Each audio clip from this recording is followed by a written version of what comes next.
All right, hi, I'm Tom from Poseidon Sports. I thought I'd do a longer video to try and help you decide what out of the code foils range, what foils would suit you, what discipline you're doing, what fuses, what tails. So since I picked these up last week, I've been able to get out on the water pretty extensively in the last few days. I'm pretty cooked from pushing myself to see what the capabilities of each foil is, so I can really understand what each one does to be able to sell to you the right foil for what you're trying to achieve and where you're at. So the S series range, the guys won't tell me what the S means. They seem to laugh about it, so there might be an inside joke there, but I'm gonna call it smooth. That's one of the things I've noticed about this S series is how well it comes up on foil, how smooth this foil is when you're taking off, when you're riding, when you're pumping. I've noticed other foils a little bit pitchier. If you're taking off in bigger waves, they might come up really hard, have good bottom end, but not be that smooth when you're taking off. So if you're not making critical takeoffs when you're surfing, that's kind of one equation that is hard to manage. So this S series is really for surf, but also for winging. It's a really smooth, really well constructed foil. So I'll start with the 980S. This foil, I actually thought, so I'll explain, I prone, I sup, I downwind, and I wing a lot. I would say that I'm an intermediate advanced rider that has the ability to be really kooky and then really good at sometimes. So I wouldn't say I was a pro rider by any means, which is probably the best way for you to get good advice, because I can be totally crap sometimes and then other times okay. So the 980S, I thought this might be too big for me. I like smaller, faster foils when I'm surfing or when I'm winging. This actually proved me completely wrong. I really enjoyed riding this foil. So it again had really nice smooth takeoff when I was proning it. Once up and to speed, and it's actually got a really nice top end for, it's not even a big foil. It just, the S series rides as bigger foils. So it means that you can potentially, depending on where you're at, step down a foil size, which is what I've done. But I was so happy pumping this round. It really is effortless pumping. If you've got sort of beginner to intermediate technique, it's got really good bottom end. So if you sort of kook a little bit of a pump or you wobble, you still got enough bottom end that's going to save you. But if you've got intermediate to advanced technique, you can really pump around all day on this. The biggest span, they're all 9.5 aspect ratio as well. So it's not super high, it's not super low, it's not definitely not MA, it's got really good glide. It's about the aspect ratio I prefer for a little bit of speed, but a lot of efficiency when I'm pumping and proning around. So the 980 span in the square CM is pretty much what I would call a light wind or small wave front wing. I rode it in sort of a couple of 3-foot sets and it managed the top end speed really well. With that 980 span, if you do roll and breach a tip, these upturn wing tips on all the S series, as you've seen James rip, they breach really well, and allows you to ride out of situations whether you meant to breach a tip or not. So that means you're just staying on foil longer. The 980S, I actually downwinded it as well. So my downwind skills are beginner to intermediate. I can foil no problem, but my popping up on bumps, that's got some work to do. When I did get up on a bump, it was 40 to 50 knots and the bumps were really good. I was so happy with how well this foil performed in the bump. It really needed very little input from me in terms of cardio capacity to stay in the bump. If I wanted to move to another bump, I could bank left and right because it rolls really quite nicely. And if needed, it had enough top end that I could pump over the bump in front to get to the next trough. So I knocked out on my first paddle up in those 40 to 50 knots. I knocked out 780 meters before I ran out of beach. So once I was up, this really had a great bottom end to help get me up in the wind bumps, but it just sat there beautifully in a bay swell, so short period small periods, short fetch waves, but it was 50 knots, so there was some definitely bigger bumps overhead. But yeah, so the type of rider this would suit was beginner to intermediate, but even advanced in terms of that I had a lot of fun pumping around on this in what I could use it in onshore conditions and still be able to pump out. So I would not say this is a beginner foil. I would say this is a really good place to start, say if you're learning your prone foiling journey, if you are a 80 kilo rider. But even saying that, a lighter rider could use this because it doesn't have a lot of front foot pressure. It doesn't buck you up or buck you off. So prone surfing, sup foil surfing, downwind if you have some skills and the ability to stay on foil. For winging, this is what I'll use as my light wind wing because it has such a good bottom end. I actually really enjoy this. This surprised me more than I thought. So that's a really nice entry-level foil that can take you through to advanced riding. Now, if you do have a few more skills and perhaps this is not your first foil, or maybe it's your second foil, or you've been foiling for a little while, I used the 850S. That was the only foil that I had when I was into Maldives. I use this extensively in 1 foot up to 3, 4, sort of couple of 5 foot peaks. This foil has amazing pump and efficiency. It glides extremely well. So again, I'm 90 kilos, sort of intermediate. I really enjoyed the foil's range, bottom end and top end for both prone and winging. So its efficiency allowed me to pump around in really good conditions quite far for quite long. But in poorer conditions where it's light onshore, I could still pump this out. And I'll talk about the tails and the fuses that you can change to get a different feel. So this is like an intermediate to advanced riders all-round go-to wing in all sorts of conditions. I use this winging a lot. It's got a really good bottom end. Top end's probably like 20, 21 knots. You could probably flatten it out a little bit more, get a little more, bit more top end out of it if you wanted to. 21 knots, I think that's a really good speed, given how good the bottom end is. So again, just a really nice, smooth, all-round foil that's great for proning, great for sup foiling. You'd have to be probably James to downwind it, paddling up. But again, it's got really good bottom end. So if you did get up, you can stay in the bumps. You probably just need to give more rider input. So you'd like to probably be a little bit fitter in terms of your cardio capacity. But the wingtips breach so well. So for an 850 span, it rides like a bigger foil, but it turns like a smaller foil because you can breach the tips.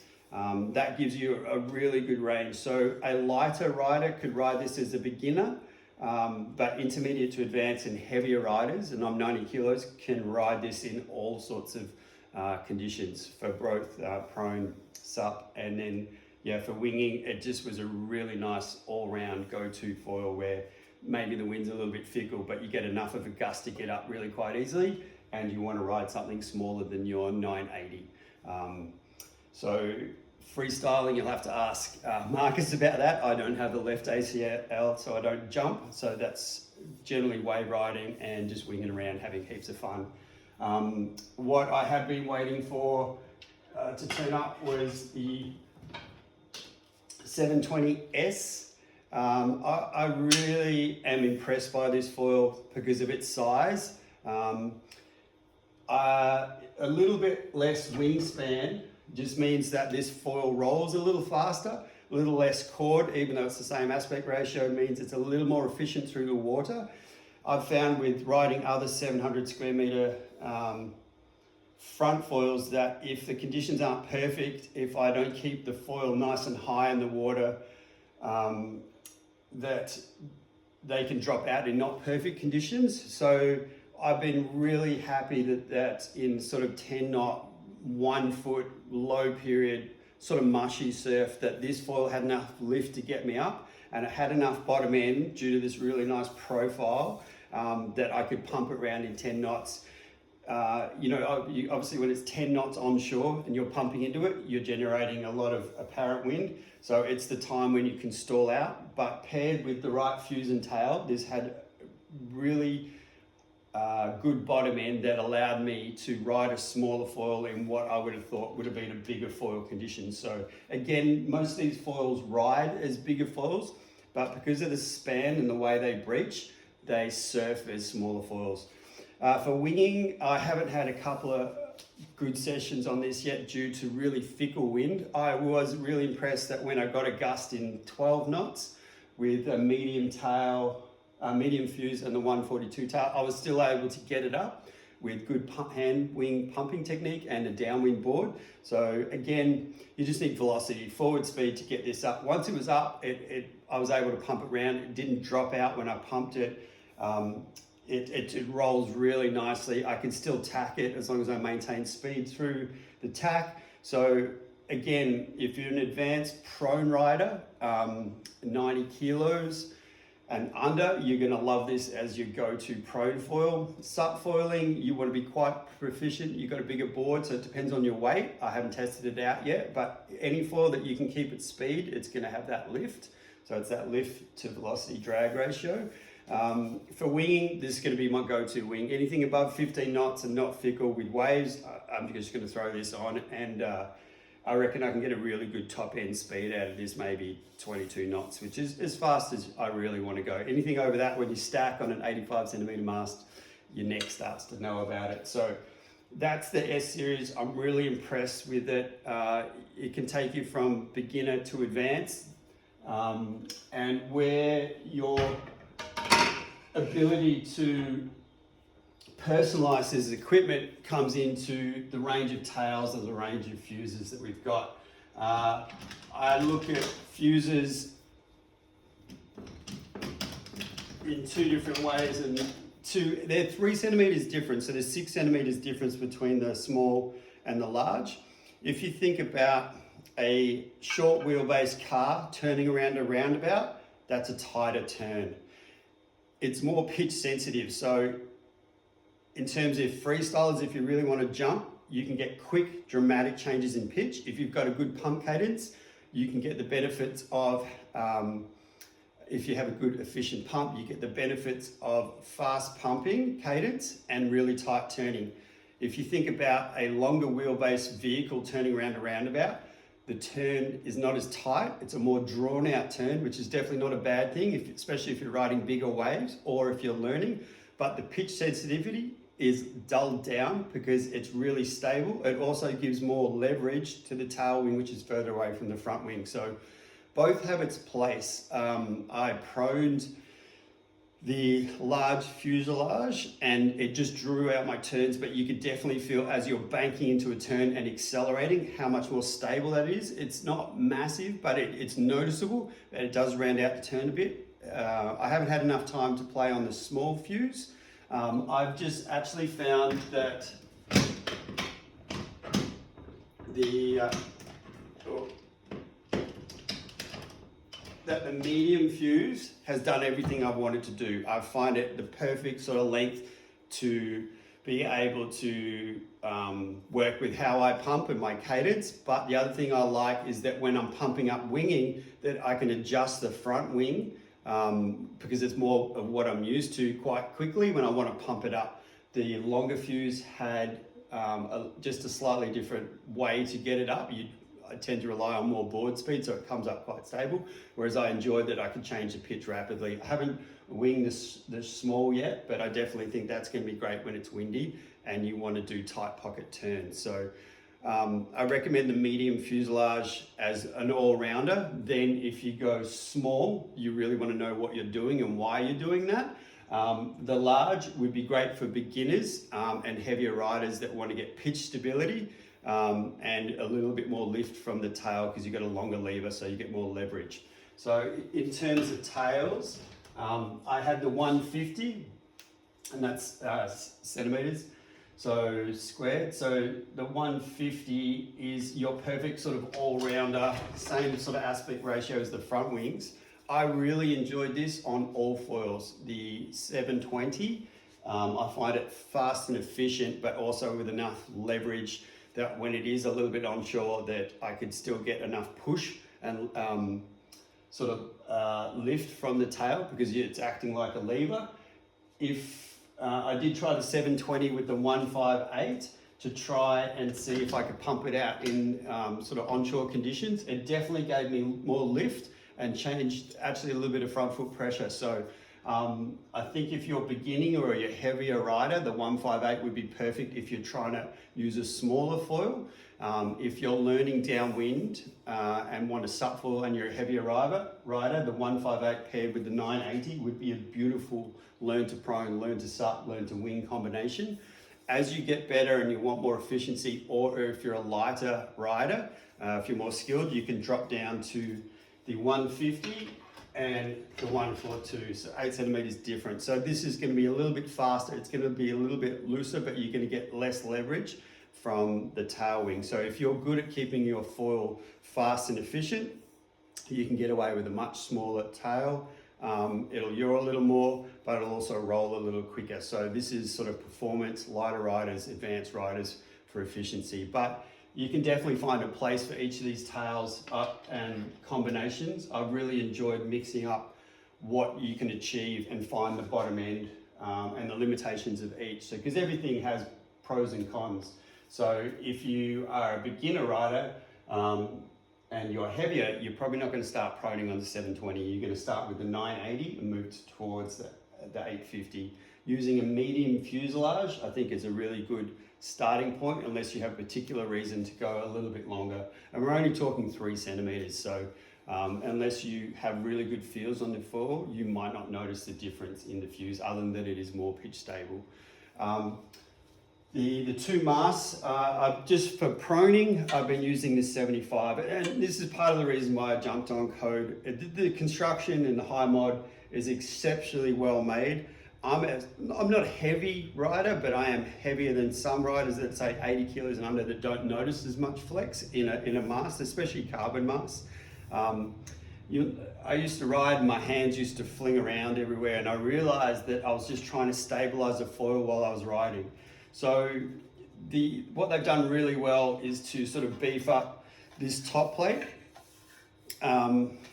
This makes for a really stiff foil where a foil would normally bend, and you can actually bend alloy foils, masts, I've done that, and they bend at the top here. So having a thicker base plate that's extended down but tapered is really smart, because when you're on the water, obviously that's in the water and you're not on foil, but when you come up, ideally you're riding at the bottom of the sea, and this bottom third tapers down to a really nice thin profile, around 14 mil thick, which is, if you ran that all the way up, yes, it might be a bit more efficient, but you might lose some stiffness, or you might pay more for the mast having to have ultra high mod carbon in there. This sort of deep tuttle tapered fuselage interlocks, mast to fuselage connection locks in really well. The bolts aren't doing the work. You can see that it's tapered here. So as you drop it down, it's going to tighten up on the connection, and being thicker and like they say it's a beefed up fuselage. I don't even think it's that thick. You get a lot of, you get backwash from the front foil. So having a slightly thicker fuselage isn't going to increase the drag that much, but it's actually going to make a really stiff, solid connection between the mast and where the fuse joins. So this, you can see the interlocking lugs. The guys have done a really nice job. So this is a locating lug, locks in, and you can see the fit and finish, the quality of this is really smooth, even to the recessed tail. So everything's really fluid dynamic, it's super efficient, but beefed up and giving that stiff, stable ride, which is super important for beginners and advanced riders. So both to give you the stability to be able to push your gear or to learn on your gear, but also have the confidence to start trying other things and not have your foil wobbling around at the wrong times. Really important when you're wave riding. The last time you don't want to fall in front of waves, especially when you're winging. So yeah, the 75 mast, perfect for sup foiling, prone foiling. I used it for downwind foil because I like to be able to adjust the pitch of the front wing to be able to get it up a bit quicker. I think Oscar did a really good video on that, about what's length mast to use for downwind foiling. The 85, I know some guys really like to prone this. I use this exclusively for winging. It's the right height that you can ride across sort of 15 to 20 knot chop and not have it hit your board, but it's got enough length to it that you're not having to worry about breaching or pitch control when you're foiling in bigger waves or winging or even towing. Again, really nice, strong, extended base, super solid connection, tapering down to that 14 mil and that really nice high mod construction. So it's really stiff, but really efficient. That bottom third, when you're in that zone, it's super smooth. And that's why I really enjoy riding the code foils, because when I first got the 850 off James, I took out a medium fuse and the 150 tail. I put it on my board, bang, I didn't have to shim it, I didn't tune it. It was just plug and play, away you go. The foil's actually better than me, so it sort of forced me to become a better rider. I feel like I'm becoming a better rider because I'm getting more time on foil. I'm having less dropouts, less breaches, less falls due to wobble, especially when I turn. I'm not having to think, all right, manage the tips, because I can breach these tips and keep riding out. So I really hope that sort of gives you a bit of a rundown on the foils, and you can reference where you're at on your foiling journey. If you do have any specific questions, please just call me. It's so much easier to talk to you about your specific needs, your board, your conditions, the winds, how you ride, where you're at. And the best thing is to do is that just we go for a ride, take these out for a demo, we put them under you, you get a feel for it and make sure it's right for you, because we want you to have really just the best time when you're foiling. I'm really enjoying this range. I'm looking forward to what else is coming out. It's exciting times in the foiling world.